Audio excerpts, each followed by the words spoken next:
welcome back again sa aking channel. Ayan, ang inyong paru-paro ay andito, napaka-busy because today's video guys ay iaayos ko itong lamisa. Gusto kong i-shoot dun sa dulo guys kasi hindi pa yan siya naayos.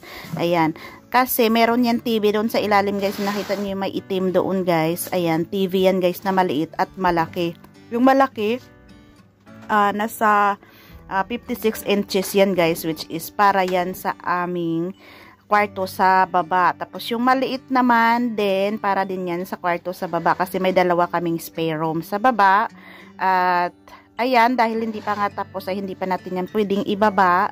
Ayan, so dito muna siya sa taas. At actually guys, yan palang TV na maliit at malaki na yan ay galing yan sa mama ni Michael. Dinala ni Michael dito kasi magagamit namin yan sa baba ng mga spare room namin. Actually ito sa taas guys, may dalawa na kaming TV dito. So ayan, kasi dito sa UK guys, hilig nila na manood ng TV, kaya each room meron talagang TV. Kaya yung baba namin, pag natapos yan, may mga ano yan, may mga TV din yan both. So ito na nga, marami din ako mga abubots dyan guys, na mga sapatos, ayan kung ano-ano, iaayos natin guys. Ayan, may mga figurine dyan kasi sa dulo guys, ng lamisa na yan, kasi nga, for the meantime, nilagay lang muna namin yan dyan, kasi nga, hindi pa talaga ayos yung bahay guys, at naalibadbaran talaga ako guys, kaya ito, ang inyong paro-paro, wala kasing magawa dito sa bahay, at naayos ko lang siya guys, kaya gusto ko kasi din na maupo ng maayos guys, at iayos din yung mga figure-figurine ng nanay ni Michael.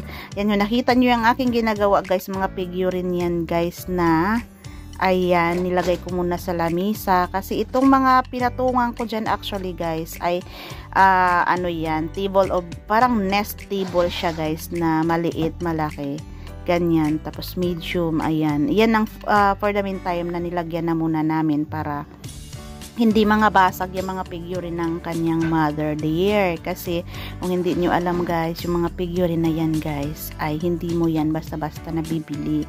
Yan talaga ay from yung talagang ano na shop, yung prestigious na shop guys, at limited edition lang yan guys. Ayan, at each figurine na yan na pamana sa akin ng mama ni Michael guys ay meron yan siyang mga certificate. Ayan, tapos ayan, iayos natin tong TV guys kasi ayoko naman din siyang mga problema guys, no, at ayoko din siyang magalaw-galaw, kaya ayusin natin dito sa gitna ng lamisa guys. At alam nyo ba guys kung gaano kabigat itong lamisa guys? Diyos ko po, solid kasi yan na nara guys, kaya sobrang bigat talaga as in.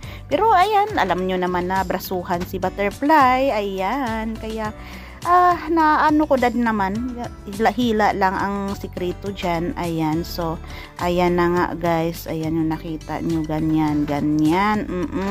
So ayan, naayos ko na yung TV guys, na sinicheck ko talaga yan guys, na hindi siya mabasag ba. Ayan, kaya inaayos-ayos ko talaga yan, at hindi din siya ma-scratch kasi siyempre sayang naman. At ayan, nilagyan ko talaga ng towel yan guys. Ayan, yung nakita nyo, kasi nga ano yan, para hindi siya masyadong maalikabukan. At ito yung maliit na TV naman guys. Ayan, yung mga 32 lang yan guys, yung maliit. Tapos yan, kung nakita nyo yan guys, ang yellow na box dyan guys, Diyos ko, ang laman yan guys, puro bato na mga ano yan guys, yung mga gems ba, yung mga crystals, yung mga ganyan guys, at mabigat yan guys, kaya hindi ko binubuhat-buhat yan, hinihila ko lang yan guys, at hindi ko din yan nilalabas guys, kasi gusto ko siyang ilabas kapag mayroon na siyang lagayan, yung parang mga display cabinet guys, at sa baba ko lang pwedeng gawin yan guys, kasi mayroon kami doon, hindi pa nga lang nai-plaster. Kaya ayan, at itong mga sapatos ko naman, ayan, kung nakita nyo, isang box na yan ay puro yan sapatos ko, my god. At ito na nga, natapos na tayo, dito naman tayo sa mga figurine guys. Ayan, oo, pamana pa rin yan ng aking mother-in-law. Mayroon dyan parang Dracula, yung itim na yan, brandy yan guys. Diyos ko, hindi ko alam, nagtaka ako nung pinunasan ko, may natapon, yung pala ay alak yan na matagal nang nakaimbak dyan. At sabi ni Michael ay sumasarap daw ang alak kapag matagal na. Piruin mo yan guys, 30 years nang nandyan sa figure na yan na parang Dracula. Pero ayan, hindi natin iinumin yan, siyempre baka mamaya malasing tayo, charot. Ayan, tapos ayan, inayos-ayos ko lang yung mga figurine dyan guys. At kung nakita nyo guys, ayan, yung ano dyan, yung parang daanan dyan, hindi yan guys, yung ayan, yung pinto na yan, hindi yan guys bintana, kundi tagusan. So ayan na nga guys, na sit up ko na, hindi pa masyado, pero yan, sinit up ko na siya dyan. Ayan, yan. And then, yung pamanang Barbie sa akin ng aking mother-in-law, hindi ko pa nabuksan. Ayan. Tapos, ito na yung ating table kanina. Pero, hindi pa ako tapos, guys. Isi-sit up ko pa yung ating V8, yung kanyang holder, para pag kumanta tayo, hindi natin hawak-hawak sa phone, sa microphone. And then, ayan. Ganito kalamig dito ngayon. Dito to sa loob ng bahay guys, pero pag lumabas ka na sa mga 8, yan halos kalahati. Tapos ito yung remote ng sensor namin sa baba, kung for example may mga taong papasok na hindi namin kilala, ito ay tutunog, or tutunog yung sensor namin sa baba. At ito yung control, yan kasi alarm yan guys, ayan. Control ko dito sa taas para i-disalarm ko siya, or ano, nag-a-alarm siya. And then, ito yung aking magic ball. Ayan. Dragon Ball Z. Ayan. Ayan. At mga ornaments na yan ay pamana pa sa aking mother-in-law. Meron tong sasakyan guys para sa anak ko yan. And then, ayan. Collection ng kanyang mother yan noon. Ayan. Glade. Kasi ang kanyang mama ay isang Palo 2. And then, kanyang cat na pinagawa niya ng figurine. At itong ano ito, di ko alam, basta para siyang lagayan ng tubig, pero hindi naman, para lang siyang design lang. Tapos ito ay di ko din alam, basta ano din yan, glass yan na mabigat.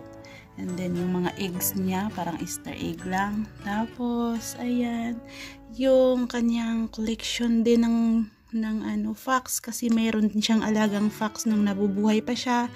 At yung mga mahilig sa animals yung aking mother-in-law guys. Ayan. Ayan siya. And then, ayan, naglagay din ako ng ilaw-ilaw, kunwari. Ayan. Tapos printer. Tapos yan.